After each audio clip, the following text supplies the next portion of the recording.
The first anti-gravitational drone using magneto-hydrodynamic propulsion, or MHD, made its debut test flight in the desert around Edwards Air Force Base, where a number of prototypes came into being. The Belgians got a small glimpse of so-called UFOs in 1989 and 1990. The incriminating model was a triangular-shaped Astra TR-3B or XR-7, capable of flying in total silence at more than Mach 10.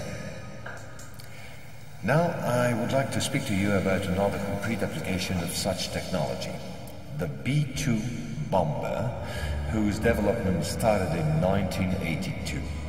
The official P2 stealth bomber, which flew for the first time in 1989, was to serve as cover for another unconventional P2 to be built in parallel.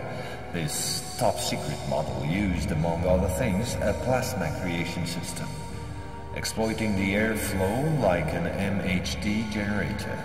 This system produces ionization of the air around the P2, thereby suppressing air resistance while ensuring total invisibility for any type of radar.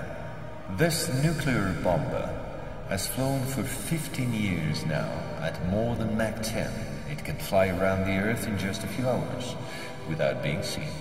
Naturally, such military research was to give rise to many commercial spin-offs. Over the last 10 years, we've seen the appearance of dozens of non-lethal armaments like E-bombs or electromagnetic bombs, as well as, of course, microwave weapons and powerful lasers.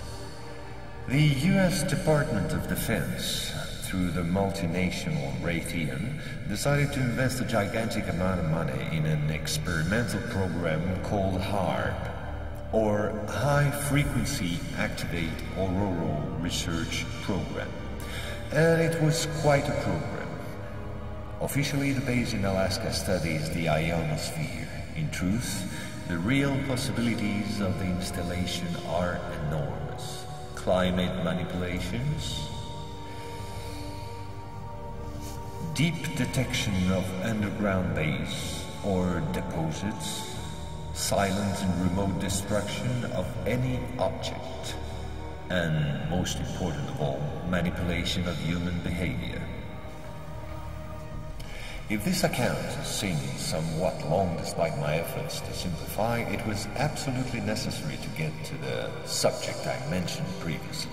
Our research group is convinced that UFOs constructed by the Americans or Russians will be used to support an hoax attack on the Earth of extraterrestrial origin.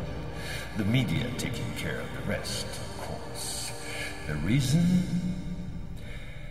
Once the threat of international terrorism has dissipated, the war economies of the major powers, with the United States at the head of the pack, will need a new enemy in order to still prosper.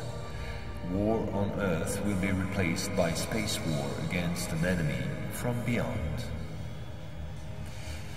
So then, gentlemen, I thank you.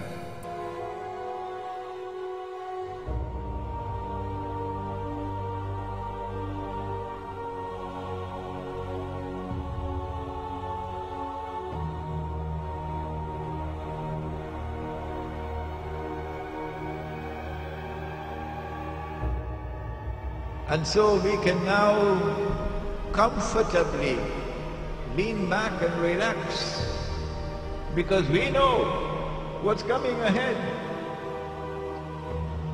It's going to be a Star Wars confrontation between Russia on the one hand and its allies, which refuses to submit to someone ruling the world from Jerusalem, and therefore refuses to submit to the Anglo-American-Israeli alliance of the West.